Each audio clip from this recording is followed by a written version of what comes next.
Bonjour à tous, bienvenue dans ce Movies Unchained de février, un numéro tout particulier puisqu'il va être consacré au film Oscar, réalisé en 1967 par Édouard Molinaro avec Louis de Funès.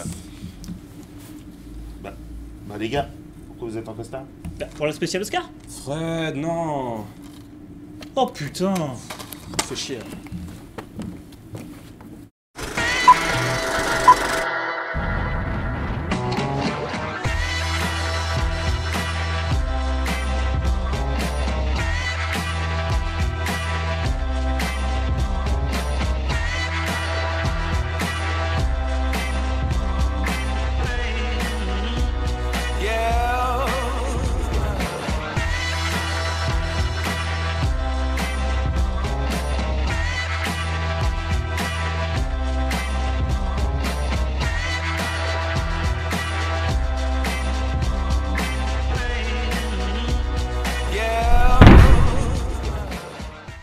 Pour ce numéro spécial Oscar, on va vous parler des films les plus nominés à cette cérémonie, à savoir donc 12 Years a Slave, Gravity et American Bluff. C'est parti!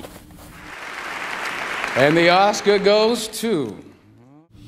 Comme tous les ans aux Oscars, il y a les favoris et les films les plus nominés.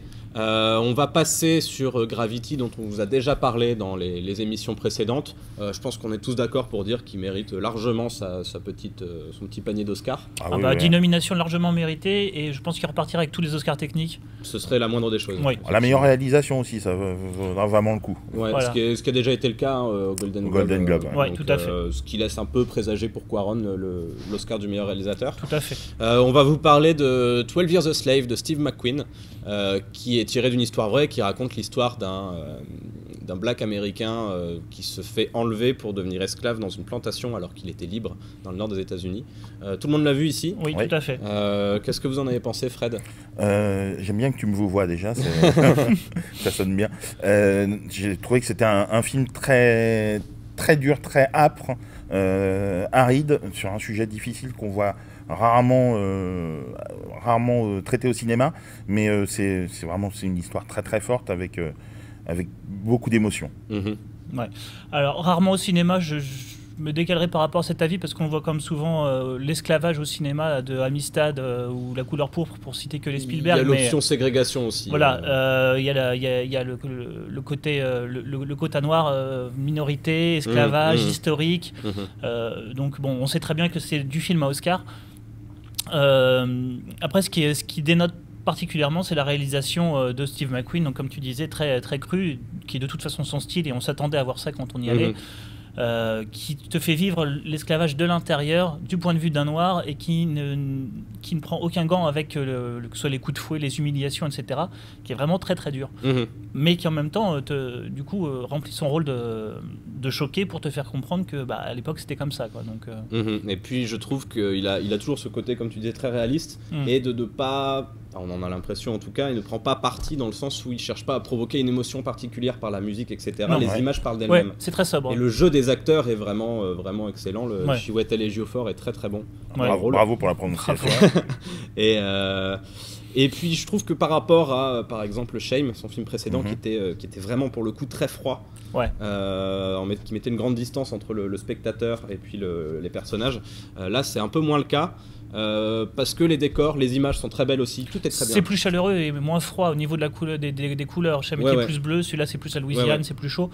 Peut-être aussi pour ça, mais ça reste très violent et cru. Tout à fait. Ça reste un cinéaste vraiment sans concession, qui a pas peur d'aller là où ça fait mal. Et là, il y a des scènes d'une violence vraiment insoutenable. Mais bon, c'est le sujet qui veut ça, et également la mise en scène. Et violence physique et psychologique aussi, complètement. Parce que les confrontations entre les personnages... On l'a dit, pour la réalisation, ce sera sans doute Cuarón qui l'aura. Par contre, pour celui-là, je verrais bien le second rôle, l'actrice qui a un nom si compliqué que celui que tu viens de dire, mais qui joue très très bien. Il devrait repartir le film avec quelques prix.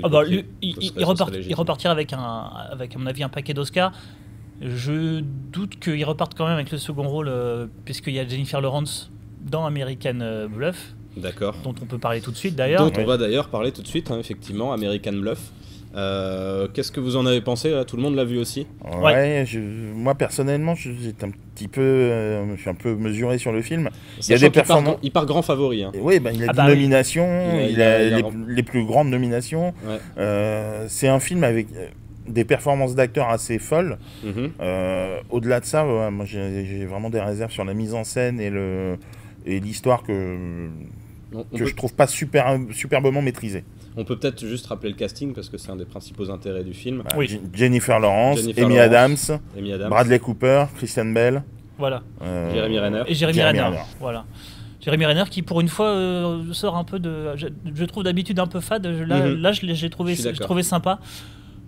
Bien qu'écrasé par son énorme perruque comme tous. Et moi c'est ça la grosse réserve que j'ai. Enfin j'en ai deux, mais là, ce serait la première, à savoir donc l'explosion du magasin de perruques. On a l'impression qu'ils sont rentrés dans un magasin, que tout leur a pété à la gueule. On a l'impression qu'ils ont fait les soldes de fin de tournage d'Argo. Mais non, mais c'est ça. T'as l'impression qu'on leur a dit tiens, il y a un magasin de déguisement 70s, rentrez dedans, ressortez de l'autre côté, mais vous portez tout, hein, vous changez tout. Et ils ont pris toutes les perruques. Il n'y a pas un acteur qui a pas une perruque. Ils ont tous des colpes à la tarte comme ça, la musique bien 70s et tout. Ça pourrait être vachement bien, mais ils en s'en font tellement que. C'est très appuyé, Mais tout est appuyé. Tout est vraiment super lourd à la Je fin. trouve que justement là-dedans, ils ont réussi à avoir des personnages effectivement dont les costumes sont à la limite du ridicule. Ouais. Et pourtant, les acteurs sont excellents. Mais c'est eux qui font. C'est Je vrai. trouve que c'est la locomotive d'un vraiment un train film très très d'acteur. lourd, et ils arrivent quand même à le faire avancer, mais. Parce que au-delà de ça, le scénario, alors c'est un film d'arnaque. Un peu classique où d'habitude dans ces films-là, on part dans une direction pour se rendre compte qu'au final, on s'est fait berner comme tout le monde dans le film, juste à la fin. Là, le parti pris qui a été choisi, ça a été de justement montrer les coulisses et la mécanique de cette arnaque, ce qui est une très bonne idée, mais c'est très compliqué. Le film est très dense. Il est très redondant aussi. Très redondant, il y a beaucoup de blabla. Alors il y a certains dialogues qui sont savoureux, mais il y en a tellement qu'au final, on a l'impression d'un trop-plein. Je le trouve très poseur finalement. Je trouve que David Russell veut faire son Casino, il fait son Scorsese. C'est un peu ça. Caution d'ailleurs. Caution 70s avec De Niro qui fait, qui a fait sa petite apparition en Big Boss. Vite fait de 30 secondes, mais voilà, il a pris son cacheton, il continue à surfer sur sa légende. J'ai trouvé, il fait vraiment son Scorsese, c'est-à-dire film 70s, des costumes, il va filmer une femme junkie un peu droguée, des arnaques de petits filous. Sauf que c'est pas Scorsese quoi, et à vouloir trop poser avec ses perruques, ses costumes, sa réalisation qu'on a déjà vu chez Scorsese, ça devient moins bien. Mais on comprend pourquoi est-ce qu'il est nommé 15 fois aux Oscars, enfin 10 en l'occurrence. 10 en l'occurrence, mais du coup vous le verriez remporter quoi comme il va probablement y avoir un prix pour Amy Adams, puisqu'elle est bien aimée, elle a eu le Golden Globe, elle joue plutôt bien, mais de toute façon, de façon générale, tout le casting est plutôt bon dedans. En fait, la vraie question à se poser, c'est qui il y a en face. Mais c'est Jennifer Lawrence qui l'aura de toute façon. Jennifer Lawrence, pour le second rôle. Oui. Voilà. Après, Amy Adams dans meilleure actrice, il y a Sandra Bullock juste en face. Ouais. Ça va être, il y a Kate Blanchett pour Blue Jasmine. Ouais. Je pense que la bataille va être vraiment ultra rude. Ouais, ça va être rude. Mais je pense que le côté perruque et film d'époque et tiré d'une histoire vraie, ça va leur plaire quoi. Faut pas oublier. Argo a triomphé l'année dernière. Voilà, historique, perruque, tiré d'une histoire vraie, pareil. Donc bon, voilà pour les pronostics. Voilà pour les pronostics des trois films principaux.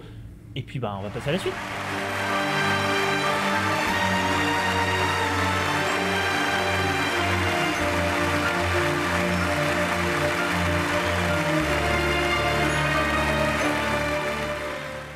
Voilà donc pour les films les plus nominés à cette cérémonie 2014, mais il y aura ça aussi aux Oscars.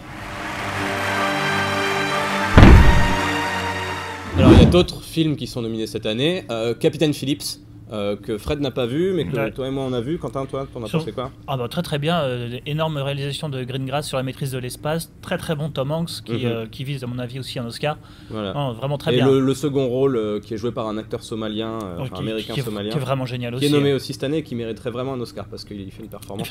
Un gros boulot, c'est vraiment un bon film et ils mériteraient tous les deux. Ouais. Et en termes d'autres films avec une interprétation hallucinante, c'est Nebraska aussi qui est nominé, Alexander Payne. Bruce Dern a eu son prix à Cannes cette année. À Cannes qui était méritée, on l'a vu tous les trois au festival. C'est ça.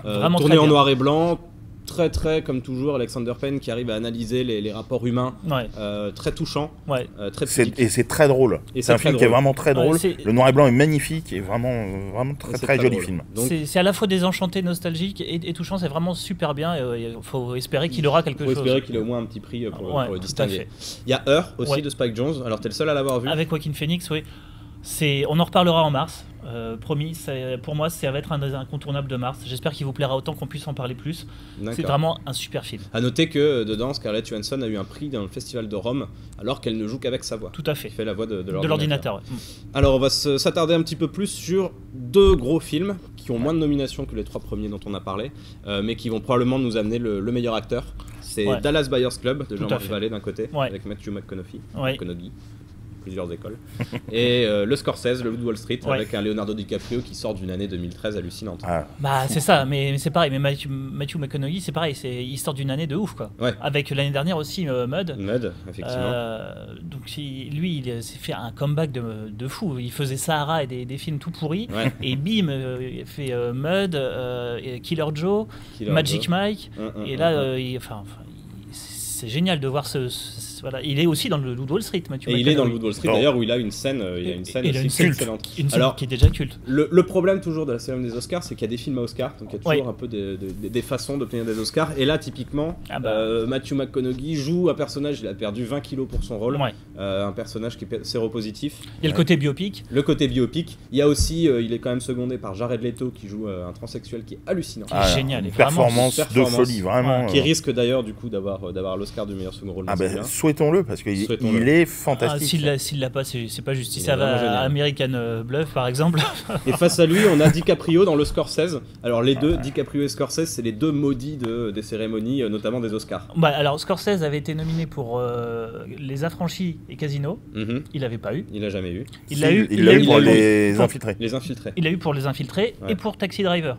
D'accord. Mais alors que Les Infiltrés, en fait, c'était plus pour dire ça fait quand même 20 ans qu'on lui a rien donné.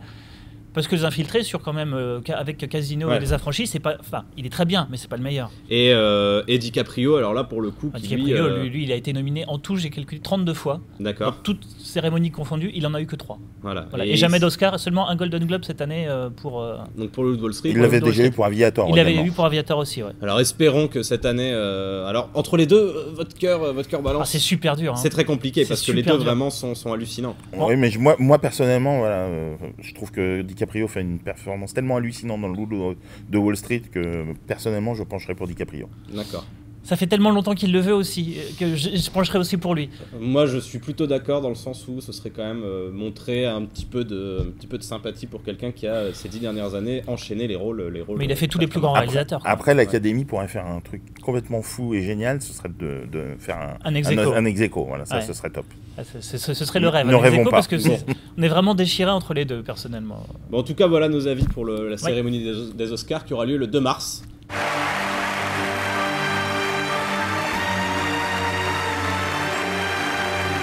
Voilà pour les Oscars, la cérémonie aura lieu le 2 mars, mais en attendant, en février, il y a ça aussi. Pendant ce temps, à Veracruz... Le 5 février sortira Tempête de boulettes géantes 2, la suite du 1. Et c'est vachement bien. Si vous avez aimé le 1, il faut vraiment aller voir celui-là. Il y a autant de générosité créative, il y a 5 idées par image, un peu comme les Croods, un univers de malade visuellement. C'est très drôle, c'est très cartoonesque, presque Tex Avery, il y a des gags surréalistes qui sont très drôles. On rit du début à la fin et ça reste aussi mignon que le premier. Vos gosses adoreront, vous aussi j'espère. Allez le voir.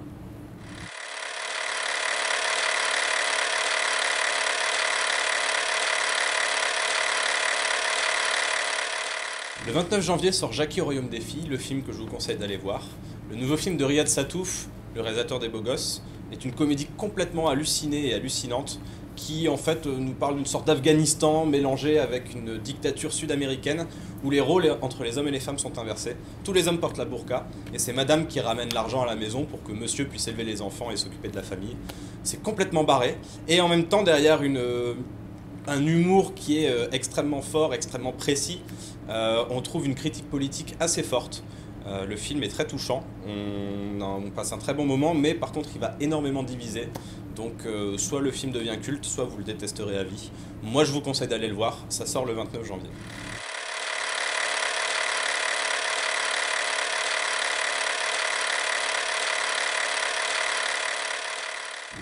Le 5 février, vous pourrez découvrir Mea Culpa, le nouveau film de Fred Cavaillé, qui retrouve ses comédiens de Pourel et Abou Portant, Gilles Lelouch et Vincent Lindon, dans un polar vraiment très réussi, avec des séquences d'action ultra bien réalisées. Fred Cavaillé est très très fort pour ça.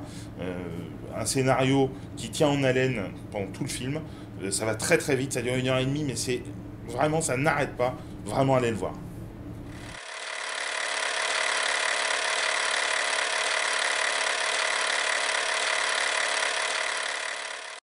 Voilà pour ce numéro de février de Movies Unchained spécial Oscar. N'oubliez pas de nous suivre sur Facebook et sur Twitter. Et on se retrouve le mois prochain. Si Alexandre n'a pas l'Oscar de la mise en scène.